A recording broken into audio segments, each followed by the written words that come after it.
It's a pleasure to introduce Kirill, who will be speaking about the vanishing of unramified cusp forms with trivial Langlands parameter. Okay, well, thanks. Very happy to give the final talk this year. Also, thanks for adapting to my different timing. Okay, so yeah, so the topic is vanishing of ramified metamorphic forms, cusp forms, with trivial events parameter. So let me explain what it means. So again, as usual, we start with some connected smooth proper curve. We find the one at Q, and we also have a split reductive loop over Q. Right. And we also fix sort of field of coefficients. So I'm going to note it as E. So that's going to be QL bar. So this is field of coefficients. In this situation, I just want to remark that the Langlands dual group is defined over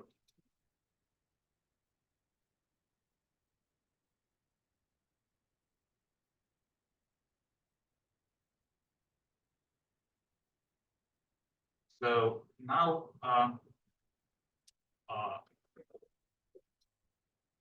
so I'm gonna let BunG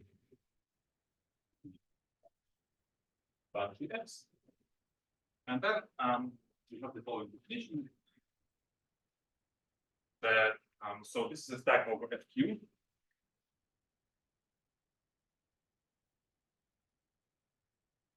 And so the space of metamorphic forms G is by definition going to be the E-vector space of functions on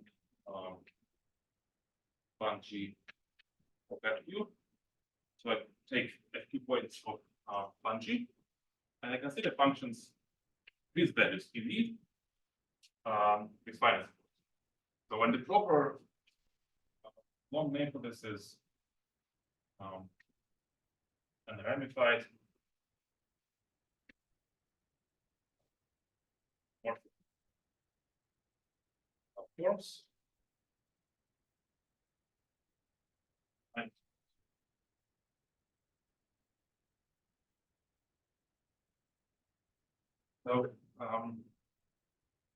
so this is the E vector space. Okay. So inside all metamorphic forms, we have the subspace of cusp.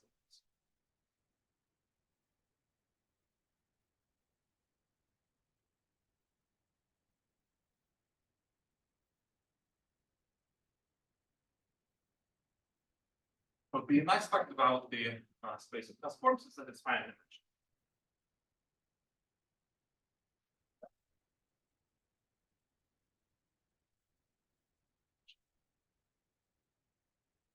Thanks.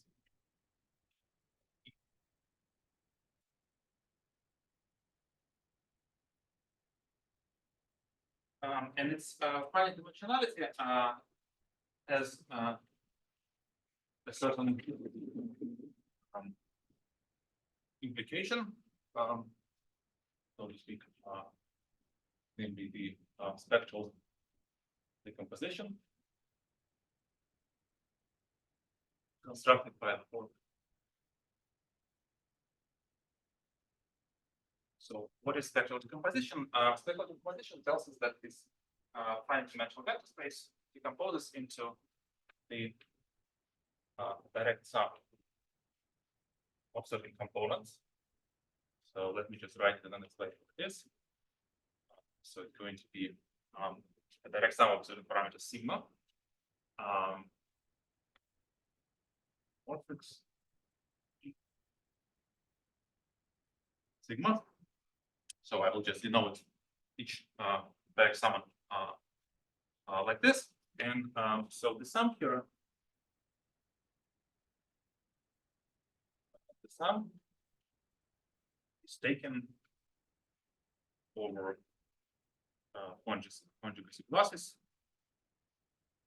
This is a beautiful chalk, or is this the nonsense chalk?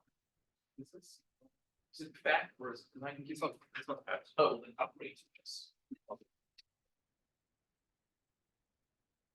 All right, so the sum is taken over conjugacy classes of semi-simple morphisms, like the sigma from the Weyl group to check divided into T. Okay. So we have a decomposition like this. And so the theorem of S.Raskin says that the component corresponding to the trivial Langlands parameter vanishes. Okay. So now this is a certain statement which can be proven for any split reductive group, and it's understandable to anyone, to any number theorist or representation theorist, but the proof actually uses the whole machinery of geometric Langlands developed in the recent couple of years. Okay, so let me say a few words about the strategy. And can I just ask a broad question? Was this something that's expected always? Is this something like, does it correspond to something which would lead us to believe this?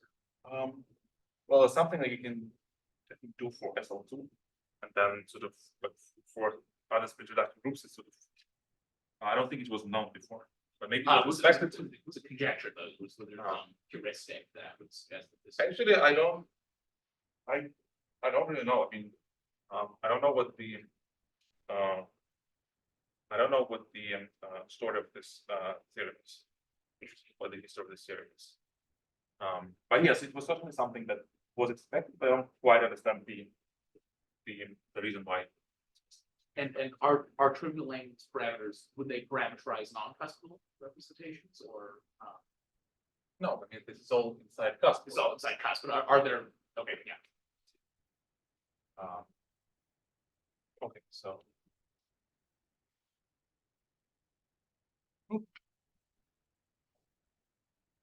Okay, so strategy of the proof goes like this. So we fix plus red inside G, and then there is the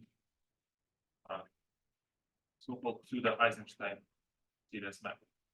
So it goes from morphic forms for T to morphic forms to G. So how does it work? There is first the map to morphic forms for B, and then to morphic forms for G. So first we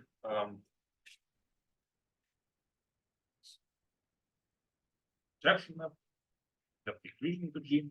So the way it works is that first restrict from here to here, like a function on band T. We can get a function on band B by restricting, and then we sum over fibers. So the claim is that it's well defined. And the main property essentially of the Eisenstein series is the following fact that all automorphic forms decompose into the direct sum of cusp forms on one hand, and the image of pseudo Eisenstein. So it gives the orthogonal complement to this vector subspace inside all those forms.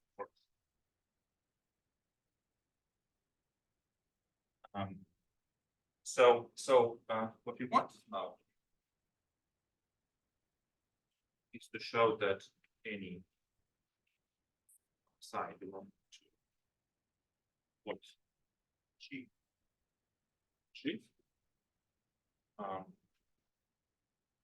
also belongs to the image to the Eisenstein. This is how we are going to prove that any such a form is okay.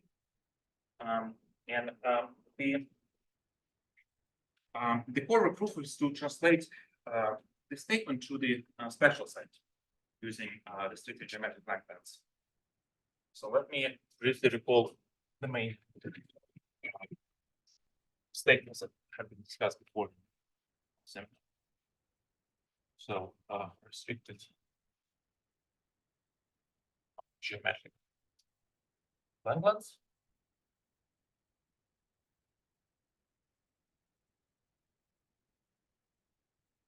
Okay, so recall that we have this stack of local systems for G-check with restricted variation. And so this is a stack over the field of coefficients E. So restricted geometric Langlands is the following conjecture that there is a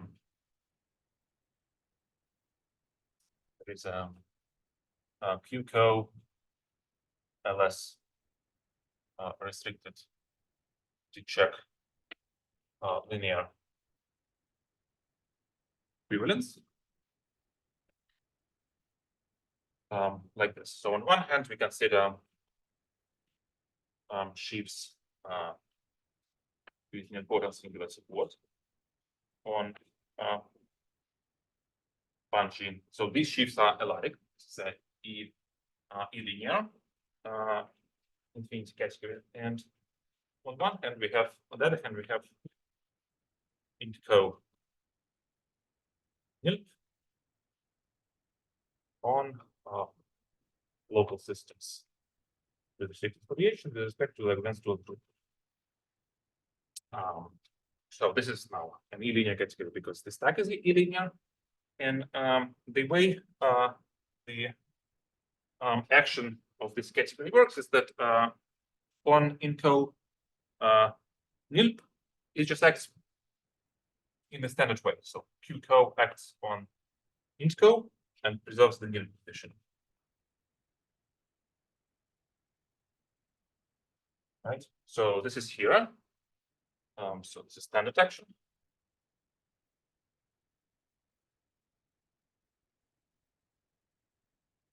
And on here, we have the Hecke action.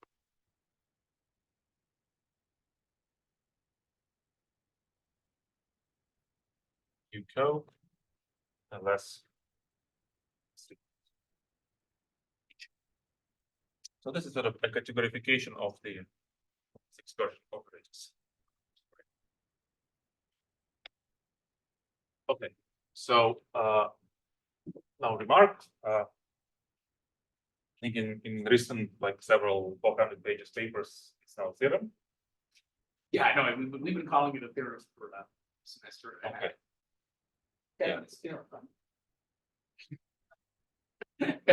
Okay, so the last pieces I think literally put several weeks ago, but it's now a theorem.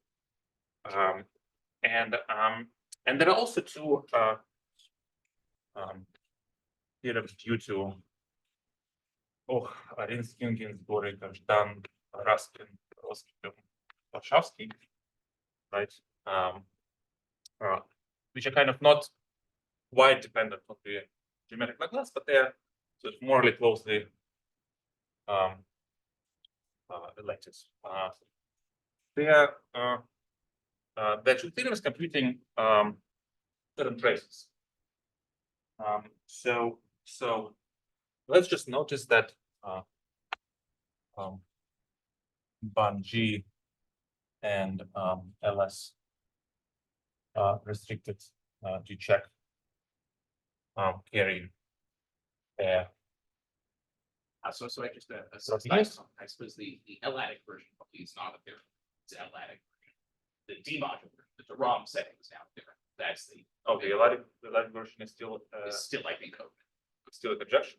Yeah. Okay, so the logic is going to be that assuming geometric Langlands, alive geometric Langlands in this formulation, no, well, not yet. Assuming that this conjecture is true, we are going to reduce this state. This is And the second question, in the decomposition, the factor, do we need the image of the pseudo-Eisenstein series with all parabolics? Or just from Arels? no, I think it's just this map. So that's no other problems.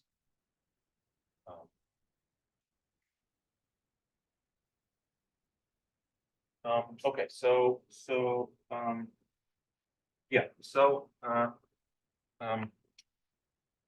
so these stacks carry Frobenius endomorphism. In here is from the Frobenius on X. And in particular, there is a Frobenius endomorphism on the corresponding categories on sheaves and on intercoherent sheaves. So the theorems of A, G, K, R, V compute this Frobenius, the trace of this Frobenius. So on one hand, we have trace of the Frobenius center factor on sheaves important by G, BunG, as automorphic forms.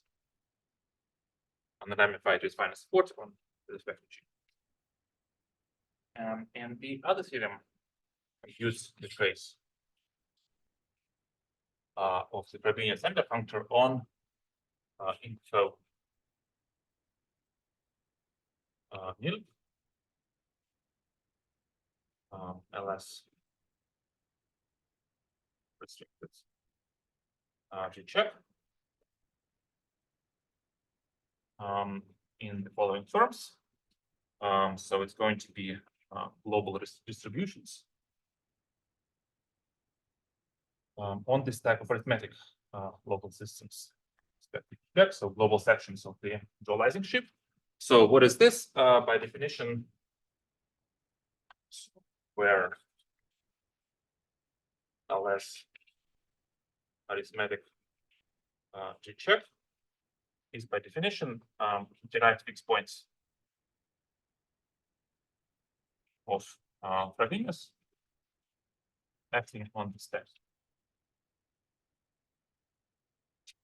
Okay.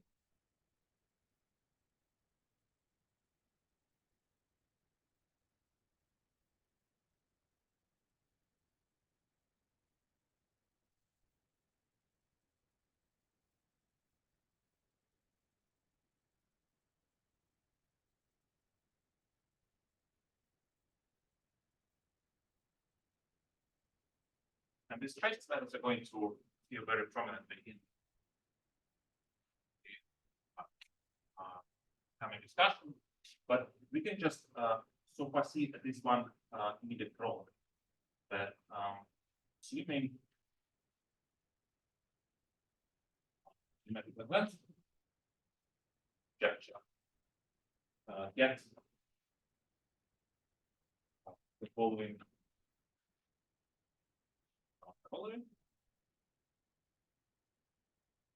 that automorphic forms of G is the same as distributions on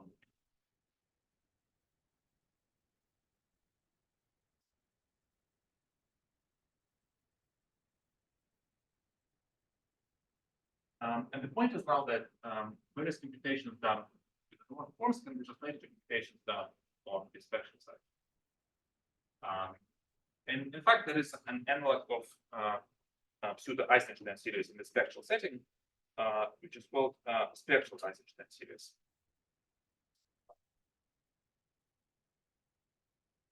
So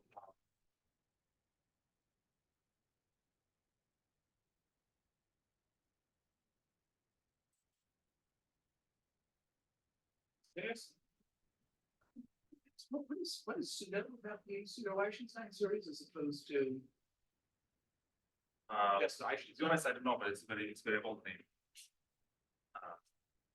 I don't I know see. like to. But I would have thought that induction, well, maybe just one of parabolas, but certainly realms too, would have just been called Eisenstein series, right? Yeah, I don't know to be honest why I see. it's called.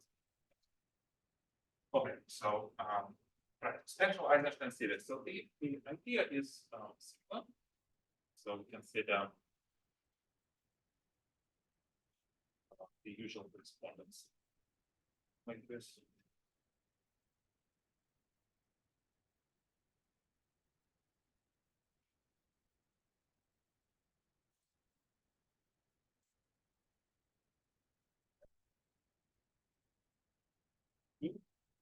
Speed. And these maps have nice properties. And the Q is causes not and it's proper. And the main consequence of the main reason why we need these properties is because they induce these properties imply that the corresponding functors induce a map on places.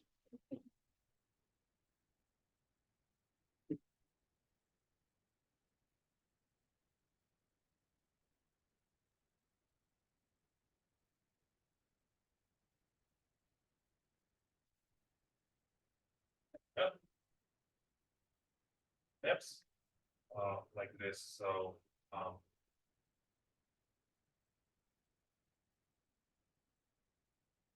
that's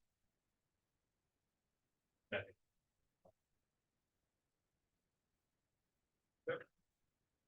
And goes down on and that's mapping. Check. And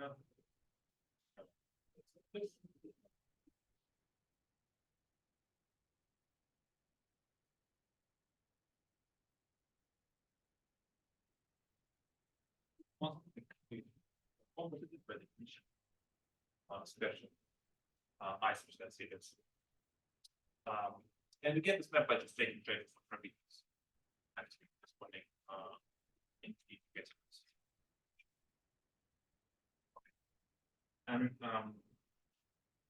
sort of the mark of this is that geometric Langlands conjecture really is assumed to be compatible. It assumed to make Eisenstein special Eisenstein series to the Eisenstein series compatible in the sense that so compatibility and Langlands with Eisenstein series says that via the isomorphism mentioned there, the two maps get one and they have to the Eisenstein series forms.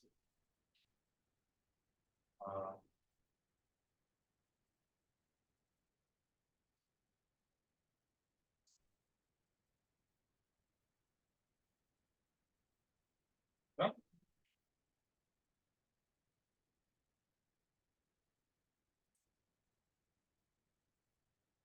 No, the hacks on the top, right? It's on T. Oh, yeah. Oh. And this is special. Okay, so what I mentioned here about showing that psi belongs to the image of the Eisenstein could be just done on the spectral side, assuming geometrical Langlands conjunction with compatibility with that. Okay. So now let me just say, yeah, let me now move to the main kind of construction to which everything follows.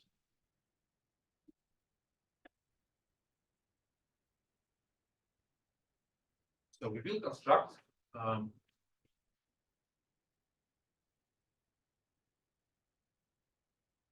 following diagram. So I have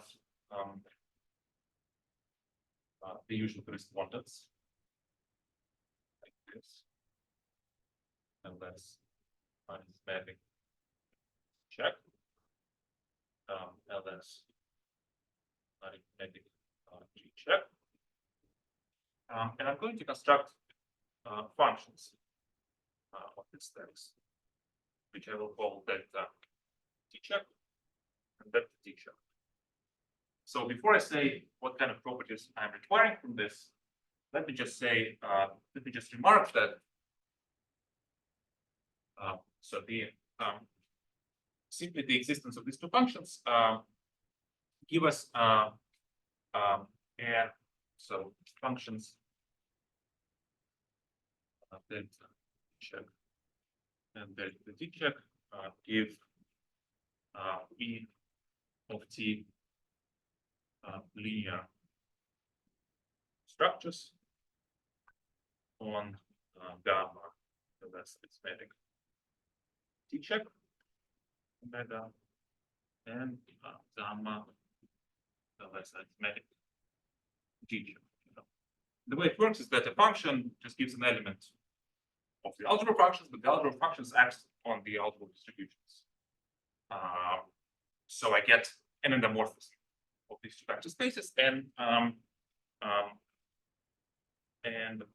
Eisenstein series spectral is E of t linear map. So question, this is A1 over E. This is the affine Yeah, space. yeah, everything is over E. The stacks over E, so the point E is stacks, okay, over E as well. which is like Q of ball. Yeah. So okay, so this is a small remark, but now let me tell you what properties I'm requiring. So the first is that say delta G check. So I can evaluate it on the trivial local system. Let me call it something lambda. And I want it to be non-zero. First property. The second property is that say gamma ls arithmetic G check omega. So the function delta G check acts on this space of distributions, and I can invert it. So I want this to be concentrated in degree zero. And the same for torus. Okay, this is property 2. And property 3 is that the map induced by the spectral Eisenstein series on gamma ls arithmetic check omega invert delta to gamma ls arithmetic check omega invert this is surjective.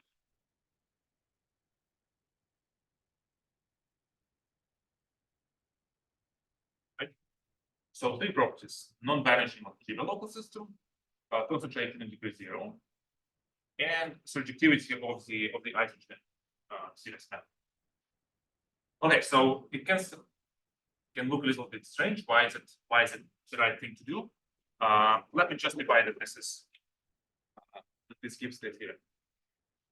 So sorry, we're going to construct these deltas. Yeah, they're going to construct. Yeah, And if they have these 3 properties, then the theorem follows. This divide for this. We'll push it all the way up. Oh, yeah. Okay. So yeah. So why does it help? Sorry, for 2 saying after we invert this function that it's in the heart. Is that right? But we do expect it to be in the heart, just before we invert, right? By Langlands, but are you saying like we'll Well, Yeah, do we? Yeah. I think so, right? Because I mean, this, almost right, this space automorphic functions by definition is classical vectors, right?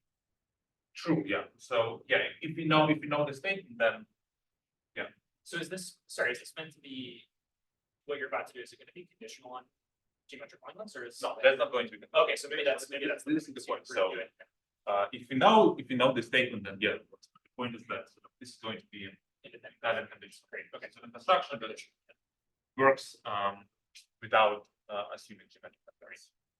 Can I just ask a very, very foolish question, which is. How do you think about it?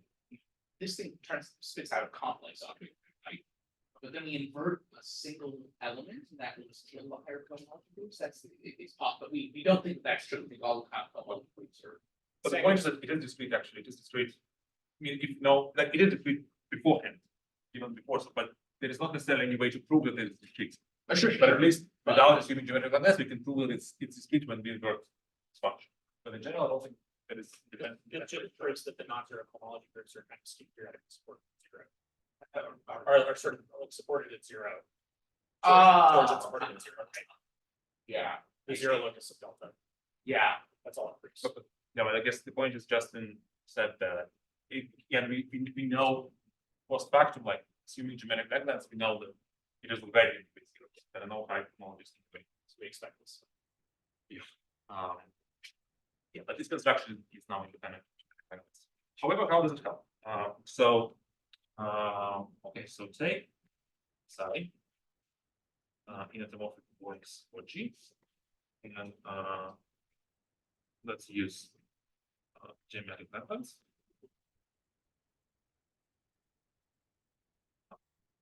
To identify distance. Okay, so now the third condition says that the Eisenstein series is subjective once we invert these two functions. So therefore, there exists some n such that delta n x psi is the image of Eisenstein spectrum. Psi dot. Right? Okay, so now assume psi also belongs to the component corresponding to the trivial local system. The component is trivial Langlands parameter. So it is a cusp form which lies in the direct summand corresponding to the trivial Langlands parameter.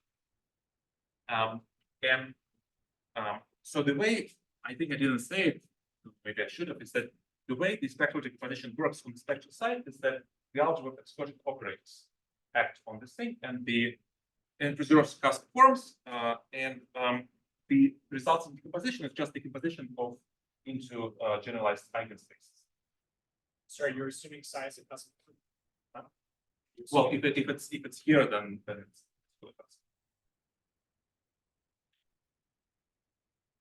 so I'm assuming that I'm assuming that psi is in the space of cusp forms, Okay, it is. which decomposes into. Because autonomy is not. Let's think that are not. Yeah, Of course. Yes, one thing here. I think this. Yeah. So in particular, yeah. So right. And if so, then it's annihilated by the by some power of the maximal ideal in the algebra of question operators corresponding to the trivial local system. But in particular, it means that delta G check minus lambda, right? So this function clearly belongs to the maximal ideal corresponding to the trivial local system. So there is some power m such that psi is annihilated. Okay. What's lambda? Huh? What's lambda here? What's lambda? Lambda is this The value of that check on the trivial local system. Okay, yeah, So this belongs to the maximal ideal corresponding to the trivial local system in the algebra of dispersion operators, and lambda is not sure. So this is what happens. But now notice that given lambda is not equal to 0, the function the t to the n, just polynomial t to the n, is invertible in e of t modulo t at lambda to the n. Right, because then I could just write it as lambda plus something in this algebra. Okay, so so it is invertible. So then there exists some q of t such that t to the n times q of t is equal to 1 modulo t minus lambda to the n. Okay, so now I can just insert this equality into psi using the fact that it's annihilated by this power.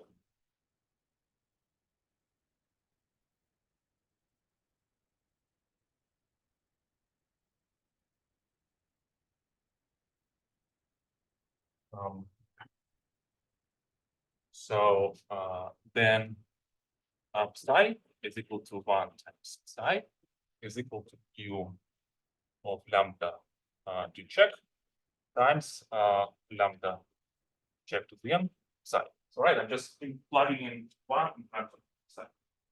Right, so I get this, but by this observation, this is this lambda to the n g check lies in the image of Eisenstein spec psi dot, right? But Eisenstein spec is intertwines delta check and delta t check. So in other words, I can write this Eisenstein spec q of lambda t check times psi dot. Right? So let's summarize. We have a cusp form, this trivial Langlands parameter, and we show that it lies in the image of spectral Eisenstein series using this construction. Right? But the implication is that it is zero because spectral Eisenstein series give the complement of cusp forms in the space of all cusp forms. So this is now assuming geometrical lengths.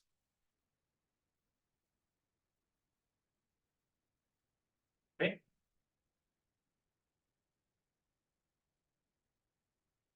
Right. So now, where does the idea of sort of rhombus diagram come from? There is a nice toy model which explains how everything works in the general case.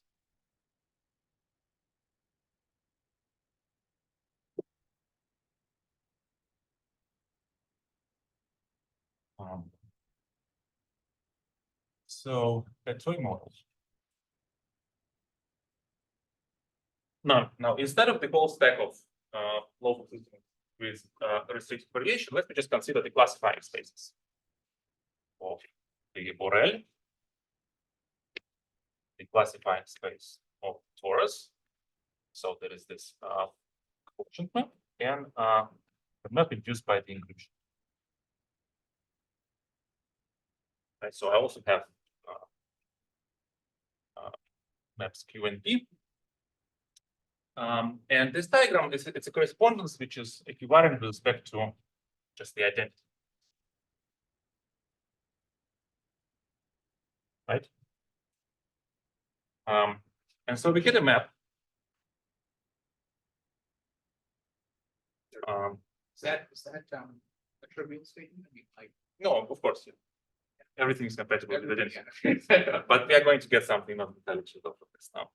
So we get a map Eisenstein spec toy going from the trace of identity on, say, quasi-co BT to the trace of identity on quasi-co B T check. Right? Just natural map and on traces. So what's the claim about this is that both sides concentrated in degree 0, and the toy Eisenstein map is surjective.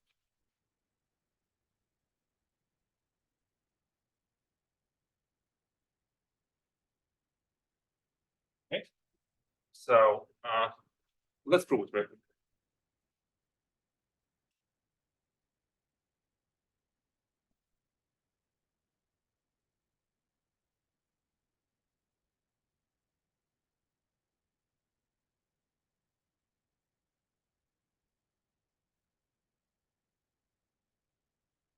So how do you compute this trace?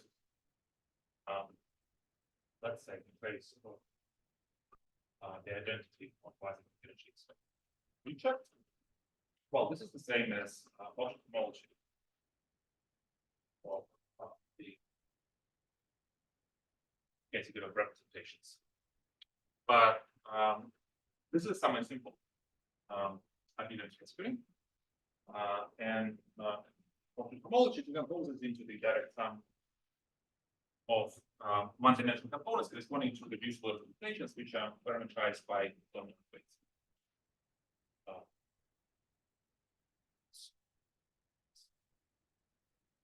Direct sum of many focus of P. And similarly, based on the quasi-cloud of P check is not just going to be the sum overall all weights.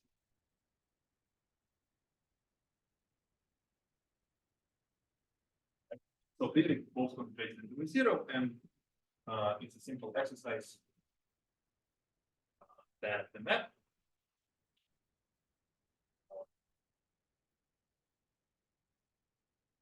going here.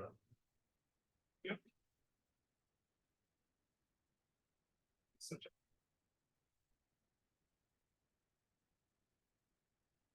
Main dominant weight here. That is the image space. Okay.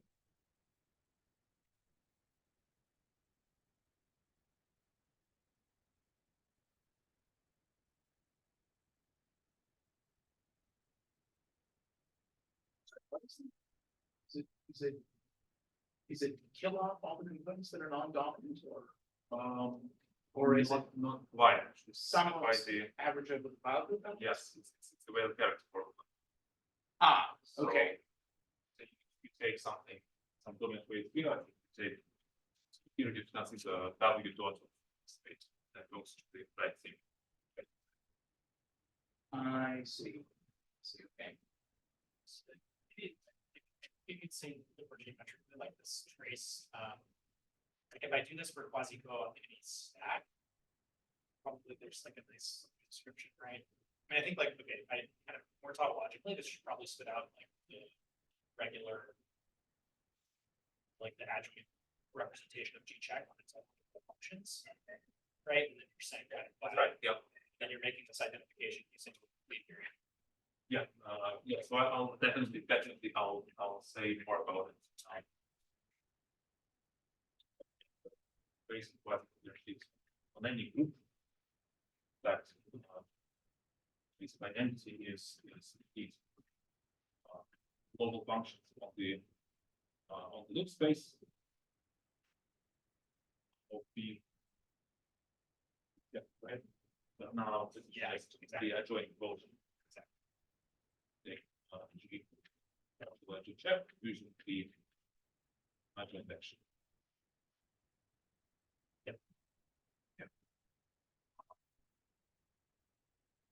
Well, it's really, I think it's rather like.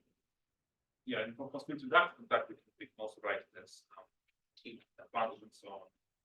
T check. Oh, I got it at the beginning. Yes. Well, it's the central theme of the well. Sorry, so it's not the. It's a vector space. Okay, sorry.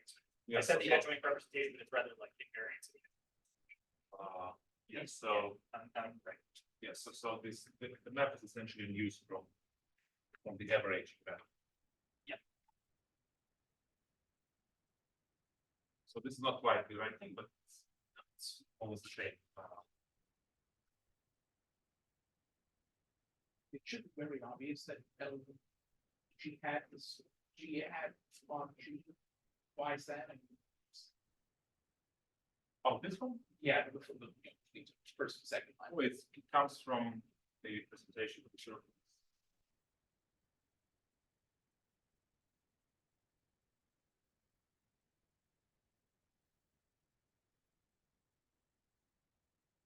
BG times BG over BG times BG. Yeah. Sorry, yes, I remember this. Justin actually found this one back. It's like G times G mod the middle action, also that other action. Exactly. Yeah, you'll see it already. Yeah, in the Richardson type. Yeah. Okay, so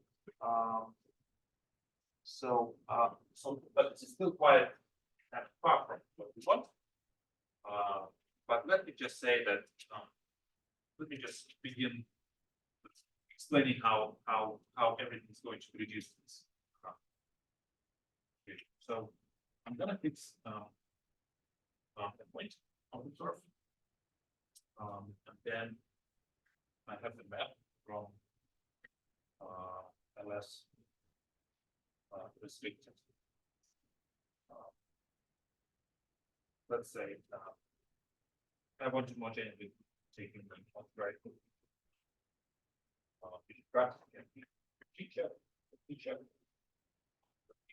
So okay, so I have the map like this. Just by restricting to the point, right? I have a local system. I restrict it to the point to get the representation. That is a P, right? Not a P with a comma. Yeah. Okay, sorry. Okay. Now, so this is the confined for Venus with the identity.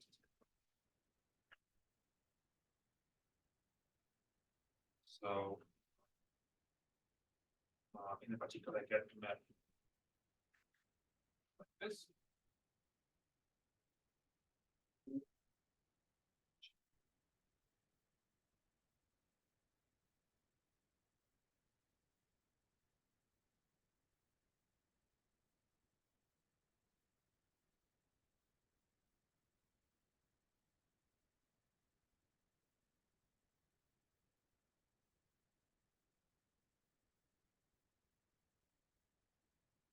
Now let me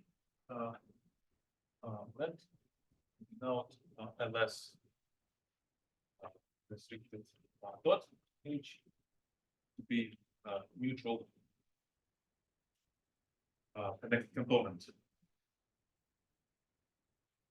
of the stack, so the component containing trivial local system. Right. Then we also have a map. Also have a map like this going from the H to ls restricted dot H. So let me annotation. So I'm gonna denote this one tau H. And this map is a section of the that map. So addition is the identity. And the point is that this is this feature is kind of it's close to that tau H is actually quite close to even an equivalence between these two things. Now to understand why, let's just consider one example. So composition. So let H be say just GM. Then the map tau H gives an equivalence.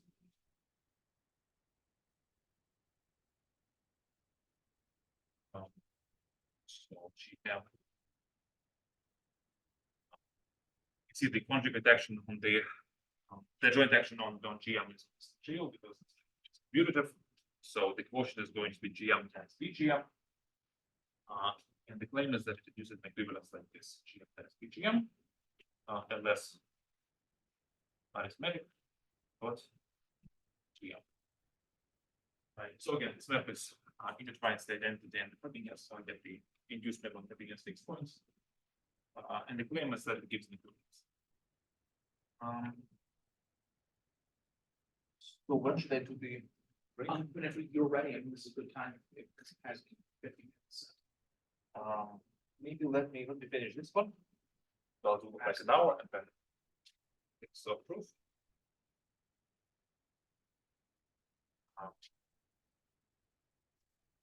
Well, let me maybe just prove one part of this, because there is not enough time. I'm just gonna show that this is essentially the main part is that this map induces an equivalence on tangent parameters. Equivalence on tangent fibers. So indeed, why is it so? So how do we compute the tangent fibers?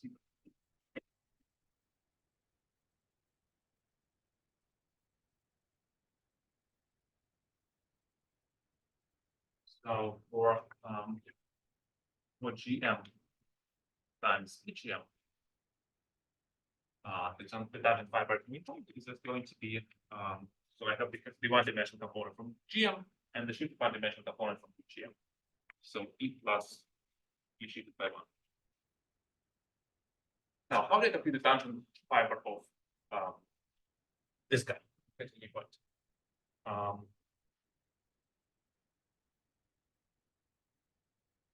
So I take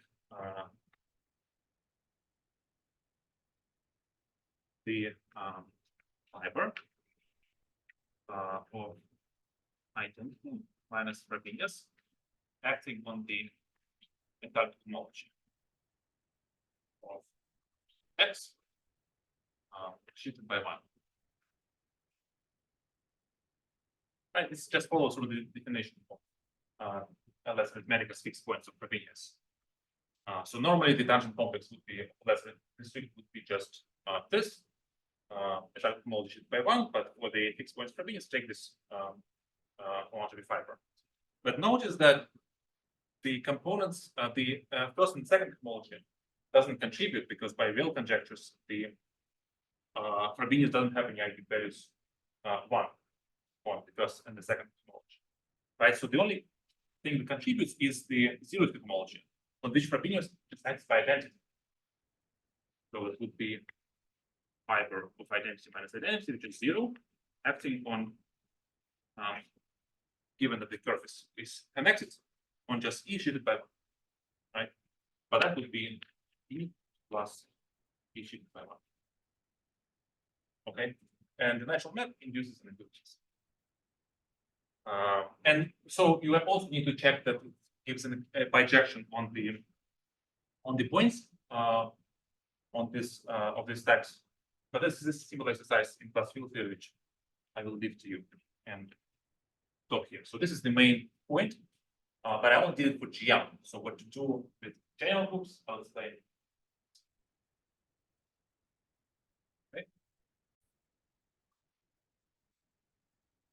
Okay, so I explained the statement for just GM, but there was one essential component, namely the non-existence of eigenvalues of Frobenius with eigenvalue 1. Eigenvectors of Frobenius with eigenvalue 1. And of course, sort of this in general, there is no expectation that for non-commutative group such a map would be an equivalence, but it gives an equivalence of a certain open subset. So let me just introduce the following set. So set of eigenvalues of Frobenius on H1 enthalpy of X and H2 enthalpy of X. Okay. And so I'm going to sort of, in a certain sense, take an open substack of a less restricted, where these conditions are anyway. Let me so I want to introduce one more notation given say some algebraic group acting on a vector space given some representation of H and V. So denote Chern V // it's going to be mapped from H adjoint modular H times A1 to A1. It goes like this. So I take a conjugacy class like this here, and a number lambda, and I'm taking the determinant of the representation evaluating H minus lambda identity. So this is certain matrix acting on V, and I'm taking its determinant. Now, so let's Lambda identity is out of the camera, but say it. Oh. It's okay. It's lambda identity. it's being blocked by. But anyway, this is the characteristic polynomial map. Absolutely. And let me denote H adjoint modular H non-resonance to be the open substack of this quotient.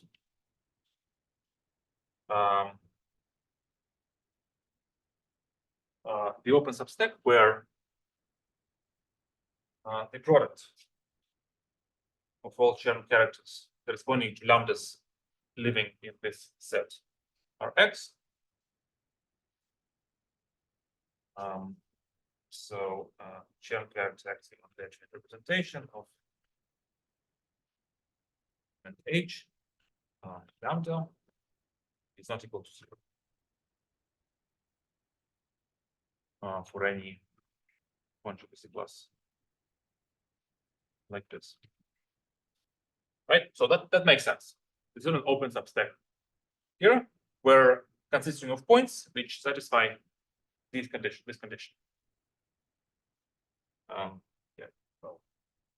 Consisting of points where consisting of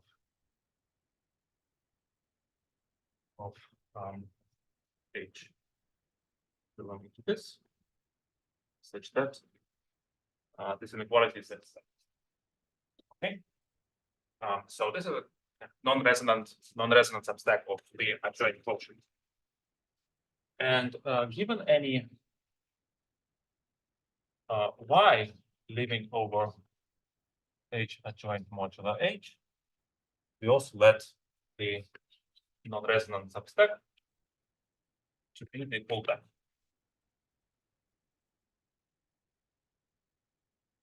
Like this.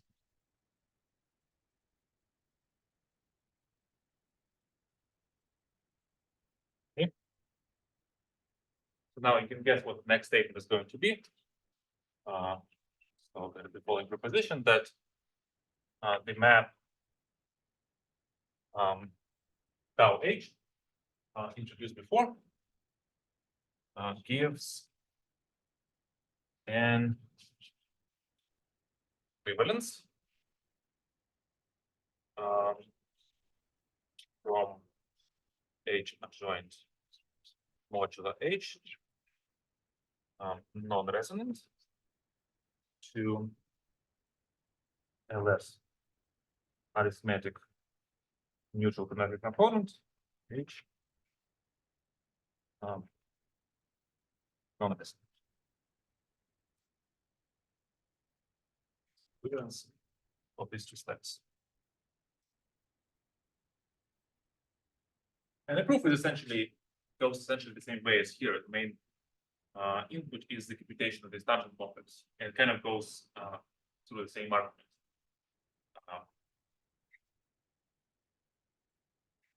Okay, so now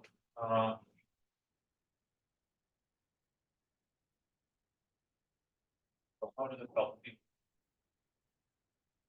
How can I construct the promised rhombus diagram?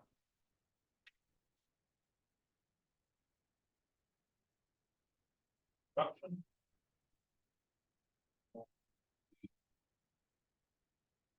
Rhombus diagram. So I consider LS arithmetic. Check. LS arithmetic.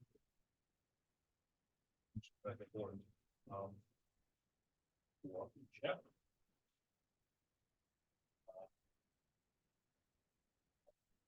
Yep. I have my maps given by restriction to the space point. Check. Yeah.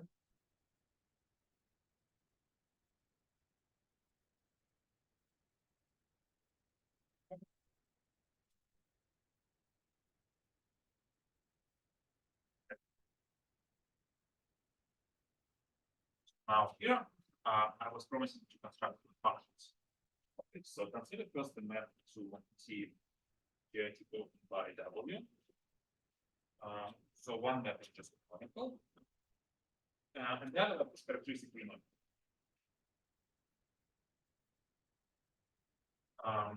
And then there is a function on the torus modular prevail, which I just denote as delta.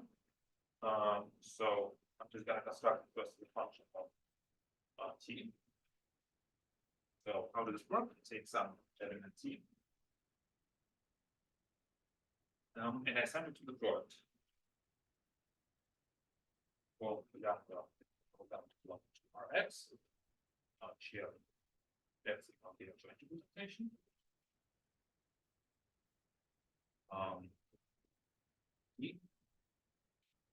Right, so the torus axon we call in algebra by a joint representation. I'm considering this map, and then it factors through the quotient by the. Okay, so now this composites that check are my promise functions. Oh, well, not quite this, but like okay.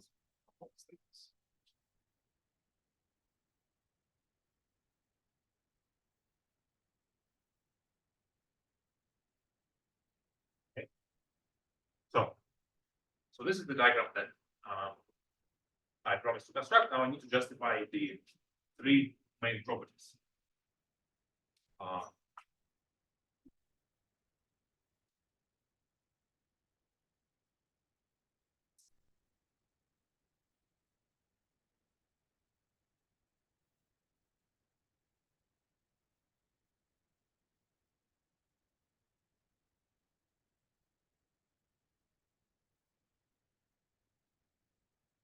Okay, so maybe let's start with the discreteness property. So let's say I want to compute this.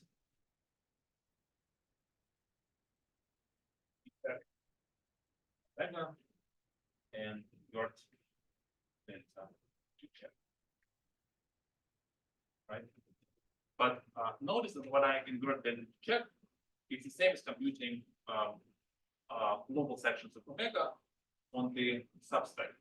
This time where then to check is inverted to logic. But this is precisely the non-resonance condition.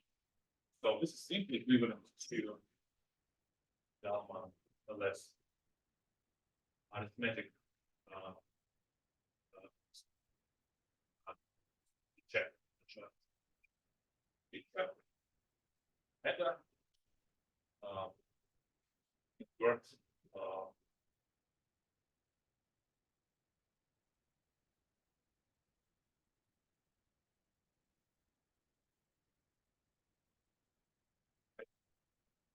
and so this is not traded to be zero. This one is.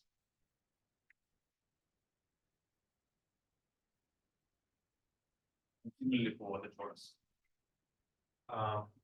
Now, So then we check of shape can be explicitly computed using this, essentially using the definition. It turns out that you get second need check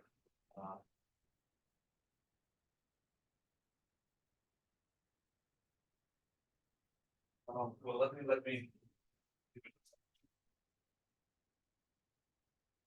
exercise. This is non-zero, but the interesting part is the subjectivity of the Eisenstein series.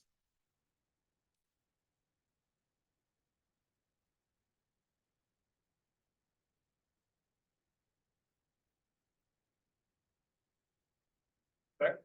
Sure.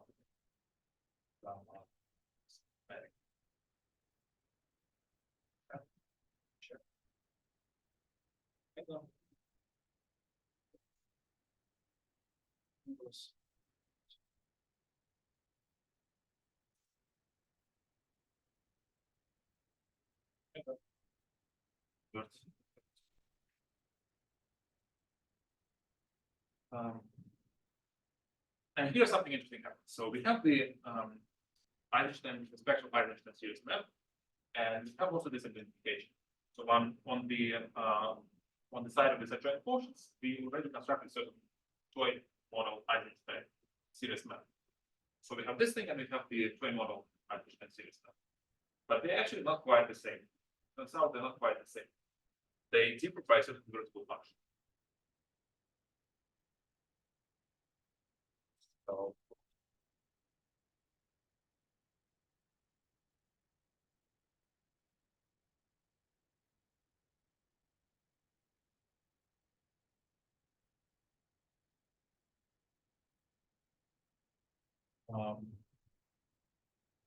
there is a commuter diagram.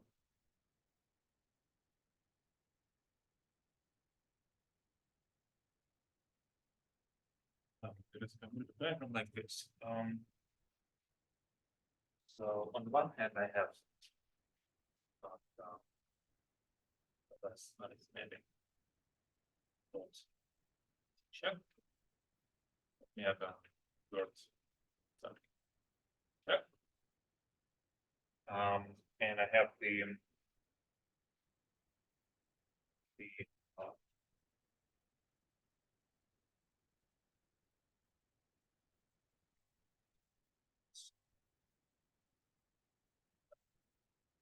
identified with this.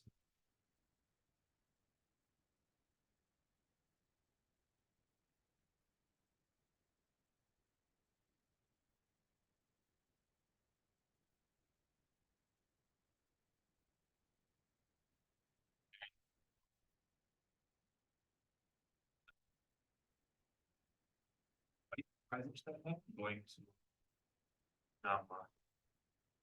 check the joint.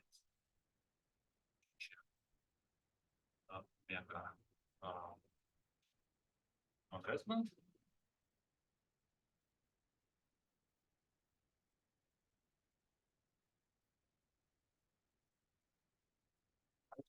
They have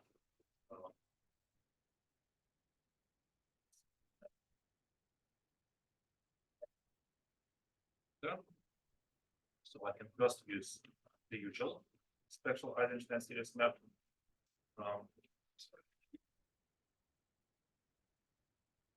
This and go to press to check. Then that's to check inverse, right? And this is equivalent to the to this, right? But the claim is that while I cannot put the identity here, I can put a certain invertible multiplication with a certain invertible function, which I denote like this: theta x and check where theta x and check check to check if certain inverse will function.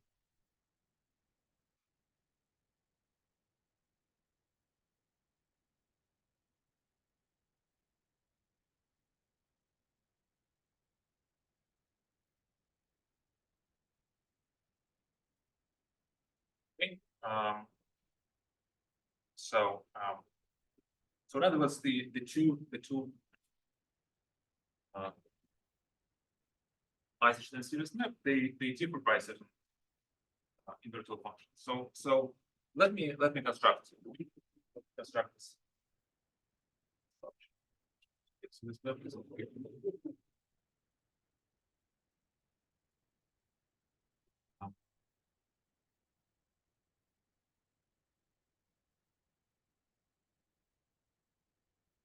So construction.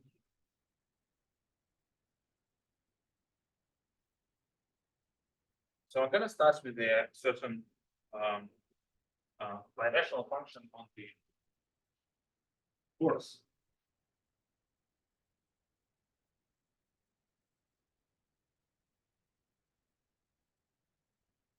Which is defined like this. So I take any element D in the torus and I send it to the following motion. So in the numerator, I take the determinant identity minus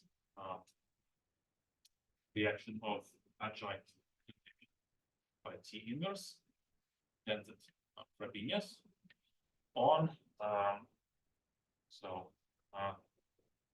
maximum on the upper important Lie algorithm by adjoint representation. Here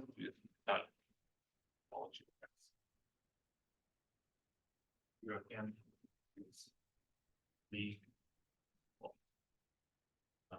n check is just the kernel of each check. So this is the numerator, and the denominator have the determinant minus joint inverse and the Frobenius again at n and the done. So really this might not be locally defined in the whole tools, but remark it is well defined. On the locus where the check is not equal to 0. Okay, so whenever I impose this, let me say on the rest of it. So whenever I impose this condition, the denominator becomes the function becomes well defined because the denominator doesn't have any zeros. So let me denote the numerator as the x check and denominator like this. Okay, so so I'm gonna try to some extent explain this statement that I wrote here. And the way it's going to be proven is as follows. So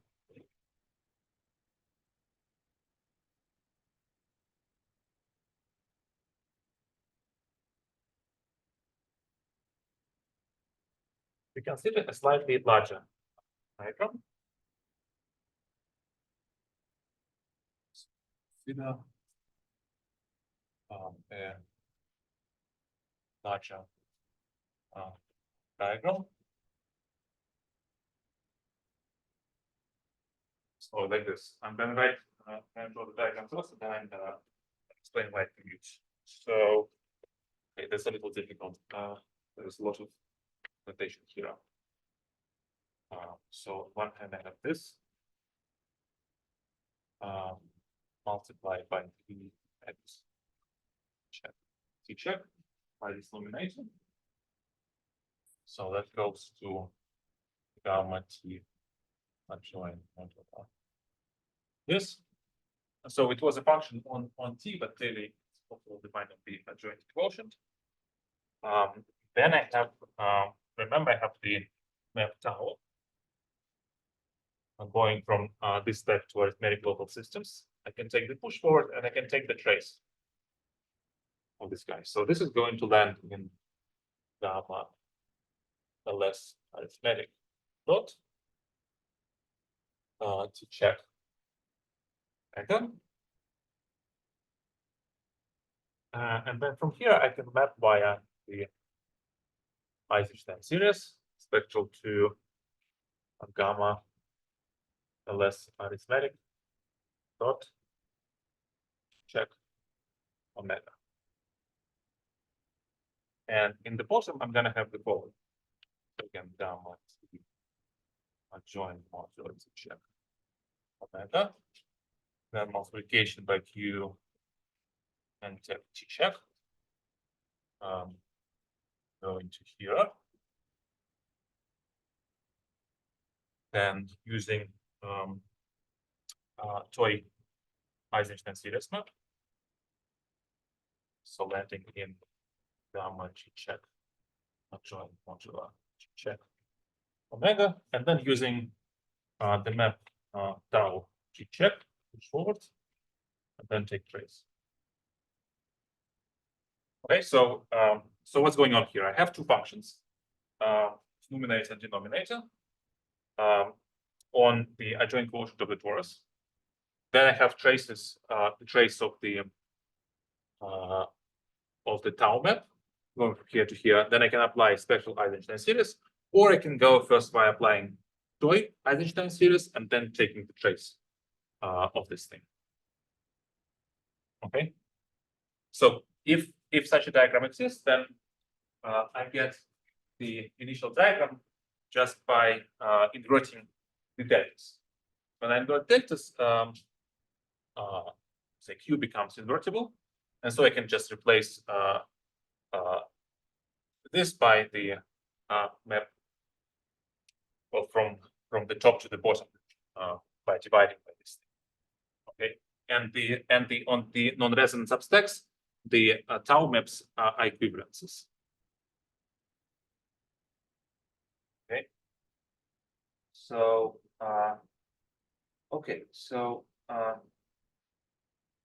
so a part of it is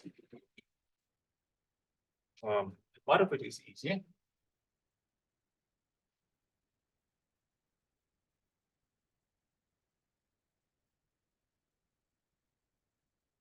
So first I consider yeah, so the claim will be that this diagram commutes.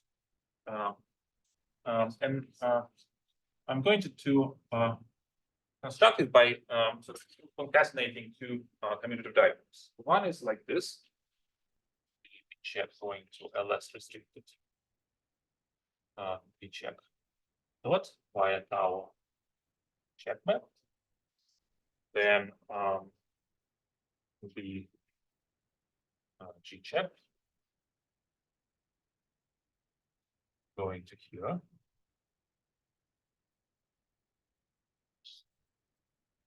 And the natural maps like this induced by the inclusion of B check into T check.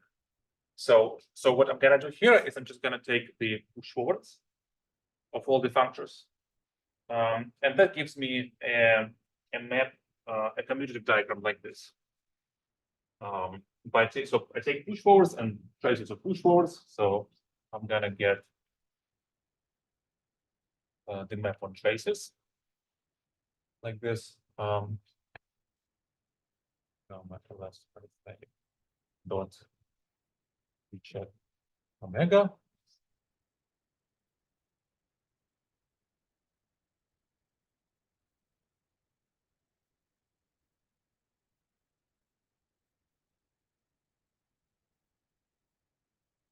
Okay. So this is part one, but then with Eisenstein series, I first pull back and then I push forward. So it's not quite the whole thing. So the next part would be to consider P check, the map from the B check. Now again, LS restricted dot B check, LS T check restricted dot. So what I want to do now is I want to start from here. Say if I have an interference shift here, I want to construct an interference shift here. How can I do it? I can first pull back and then push forward. But there is going to be two functors. One is let me actually call it something. Okay, so that would be like curly Q toy, and this is just curly Q. So was toy defined with O or with omega? But it's a good point, but it doesn't actually matter because the loop space of the classifying stack is a Calabi-Yau of degree zero of dimension 0. So this actually the same things. So in the space of distribution, there is going to be some volume form which corresponds to the unit in the algebra functions, and gives a generator as a module of the functions. So I get a natural transformation like this. Now B check forward U toy pullback, and then now T check forward composes U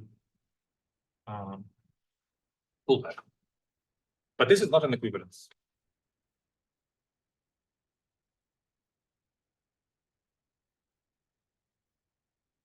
In particular, when I take traces of these two functors, right, I get a map from the Cauchy homology of representations of T check to distributions on the LS arithmetic B check. But these two maps are not going to be the same. Rather, what happens is that there is a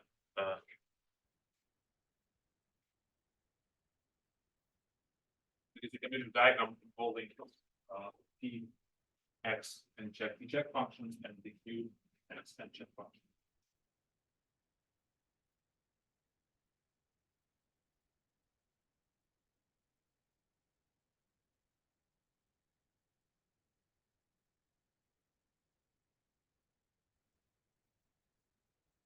Things that happen in the diagram.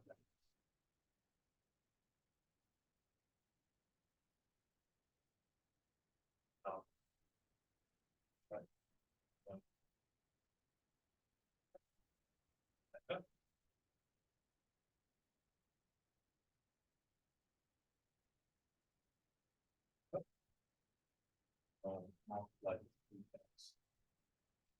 yeah. Multiply yeah.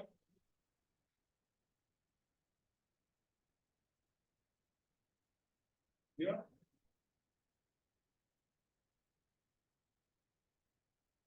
And then I have two traces. One trace is the trace of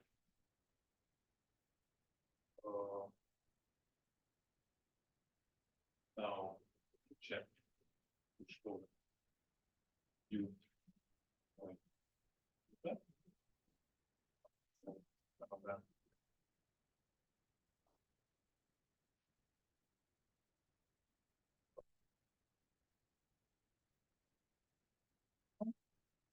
and the other thing is trace of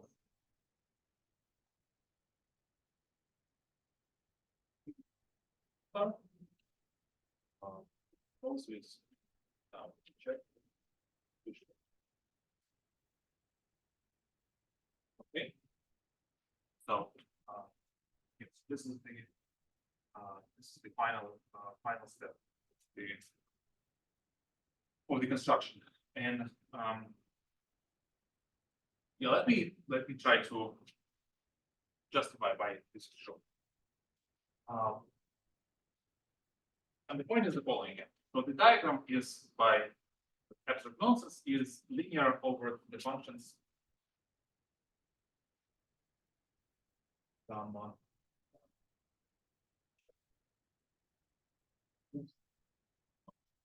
linear over the local functions of this adjoint closure.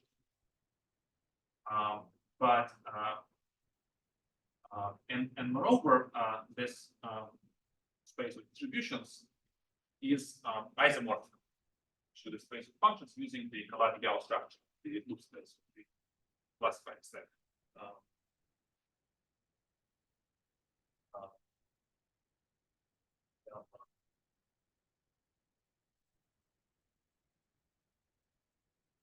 Diagram is equivalent to gamma. Oh, and now some generator is going to be called to the volume form. So the generator corresponding to simply the unit in the algebra of functions. Okay. So now to prove that there's such a diagram computes,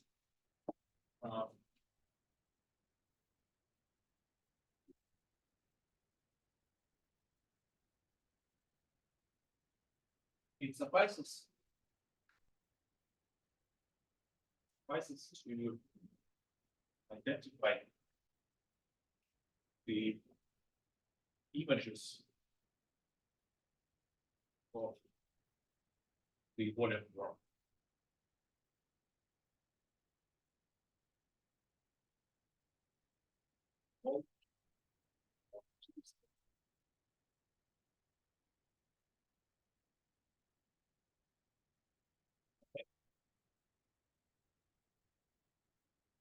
And now it turns out that we can compute these traces applied to the volume form to some canonical terms.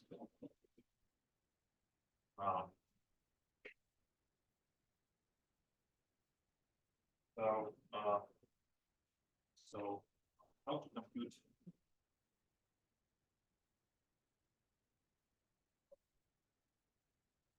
base of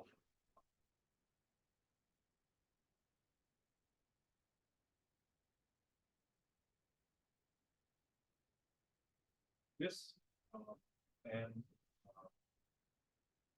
base out.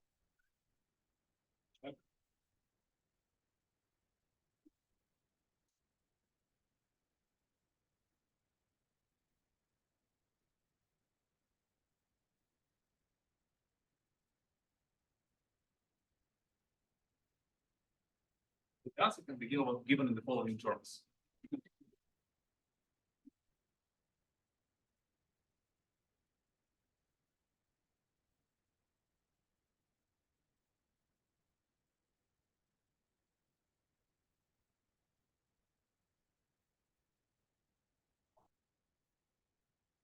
So let me consider, let me denote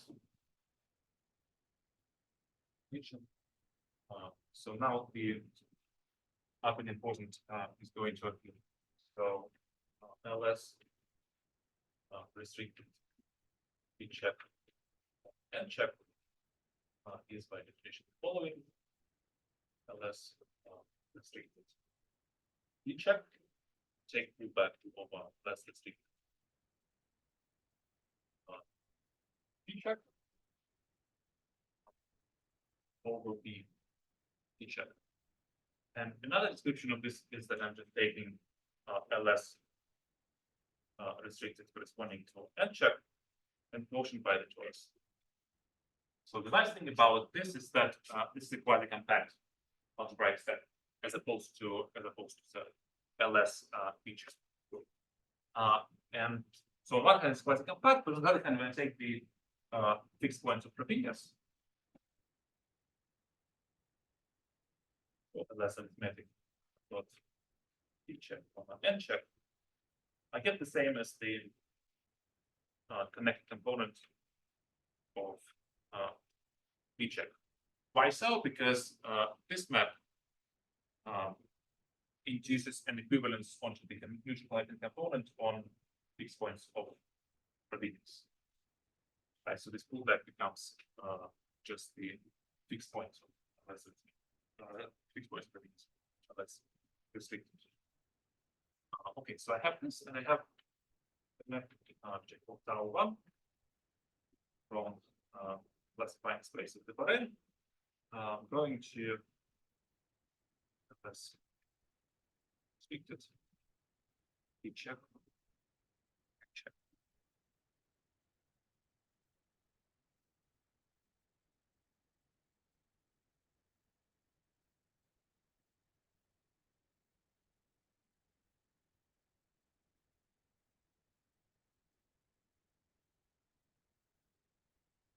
Now the claim is that so first so let me notice the following, that I have the structure with that. Let's just check and check, and I have the push forward of the structure sheet.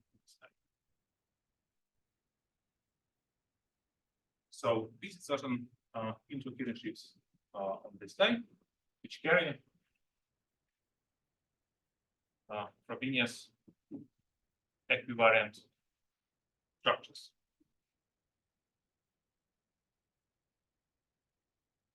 And when I have incoherent shifts with Frobenius equivariant structures, I can get a class in the trace of the Frobenius function. So get two classes, say plus dot, a class of the low and this restricted check and check. So this is going to live in the trace of Frobenius acting on incoherent shifts on a less restricted check and check. But this is the same as just functions, distributions on LS. It's going to be out check. So I have this class of this guy, and also the class of the push forward and the tau one.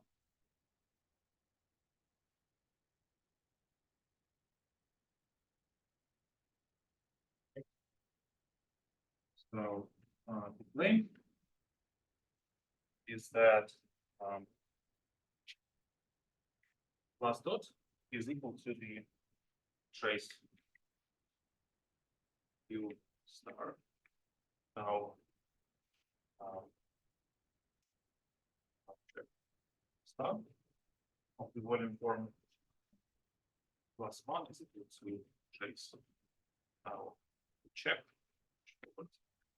the toy star of the volume.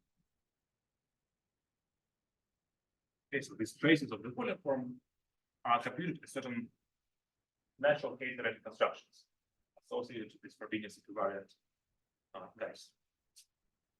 Okay. And so the claim is going to be that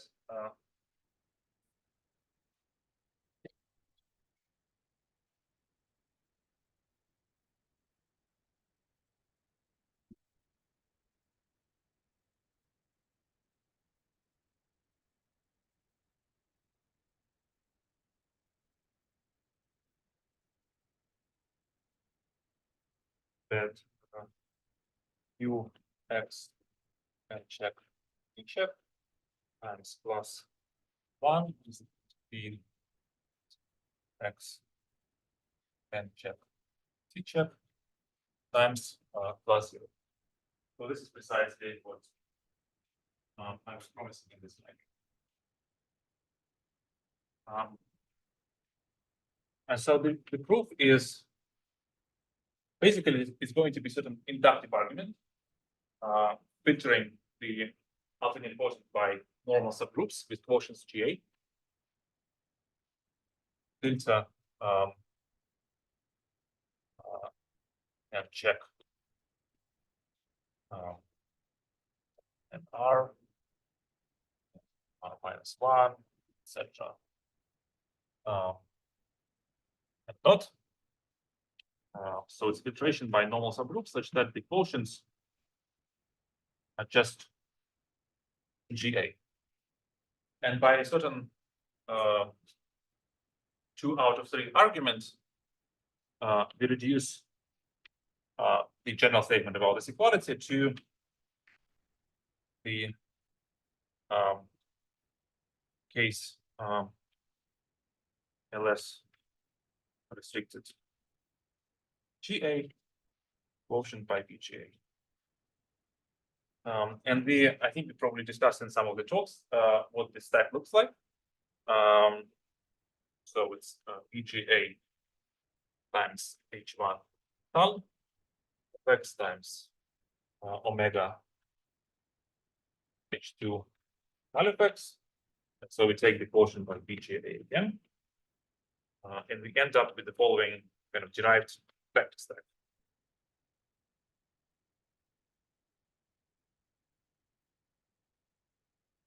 Okay, so this is the base loop space of this affine space.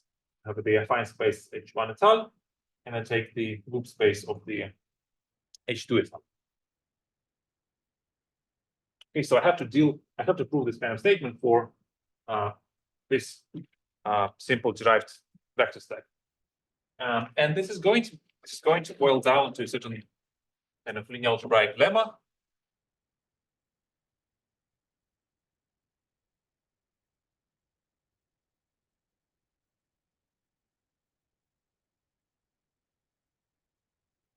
So lemma, assume I have 2 vector spaces, F with endomorphisms, F the phi F and W phi W belonging to vector the N. And I form a stack Y given by V times omega W. So this also carries an endomorphism phi. Right. So then I have the structure shifts of Y. I have the structure shift of V, and I have the structure shift of the 0 section. Simply pushed forward to the whole thing. And then the claim is that there is the following equality.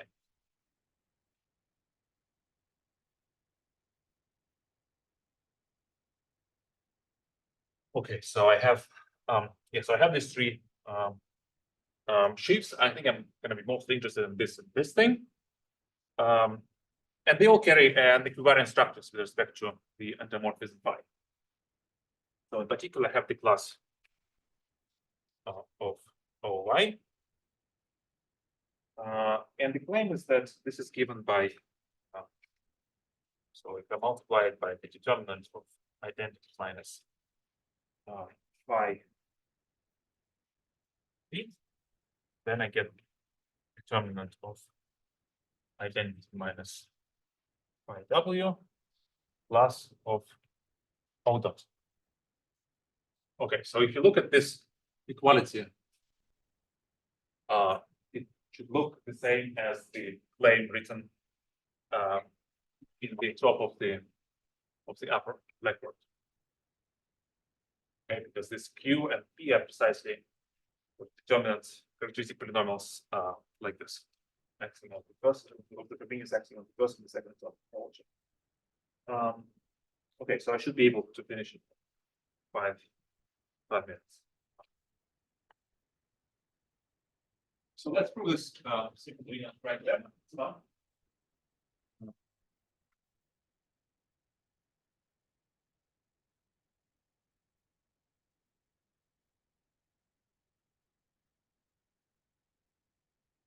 So the point is that we can use Kazoo resolutions to get to the inequalities in K.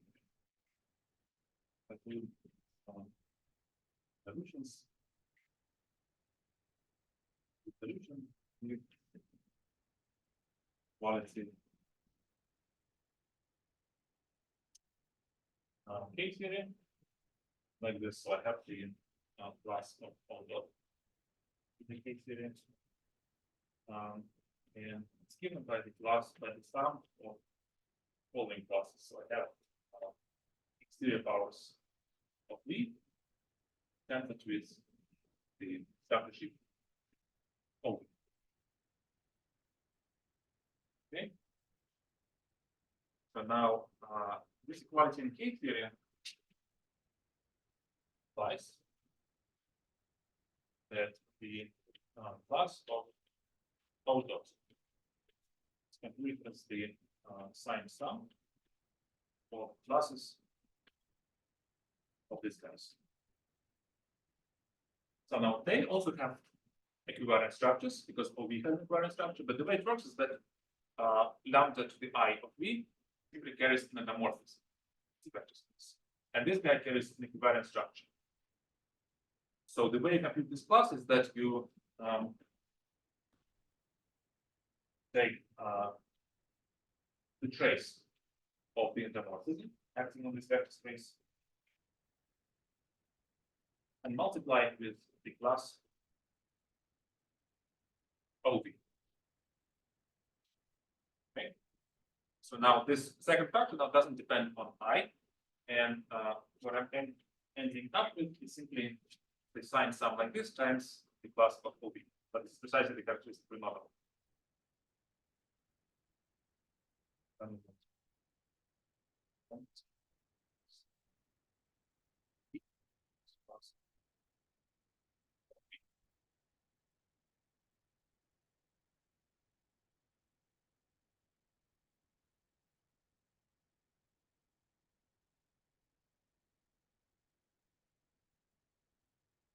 And similarly, we have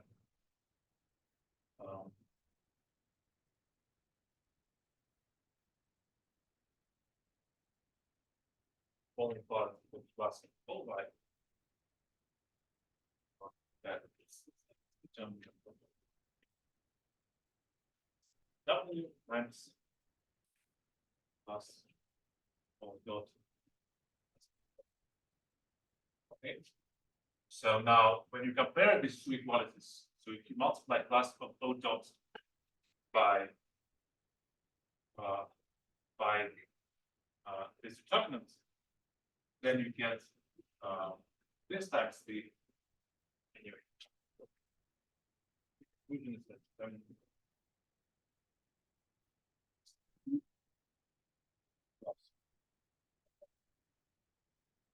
Right, so OY is equal to this. I multiply it by this thing.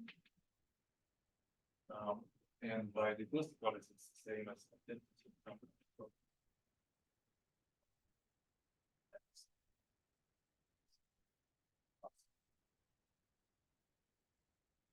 It's precisely what.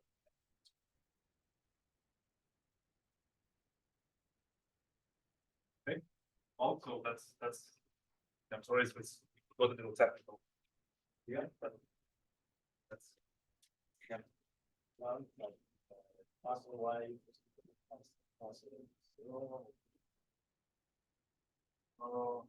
O dot, because I'm interested in O dot. Making strategy to the zero section. It's the way it works for the first equation. Saying one expressed no y. That should be E not O. Y. It's all be where here. Yeah, sorry, versus dead type. Might have to do something. Yeah, where your Right hand is CL O supposed to be. CL O dot. Yeah, What is this? should be B.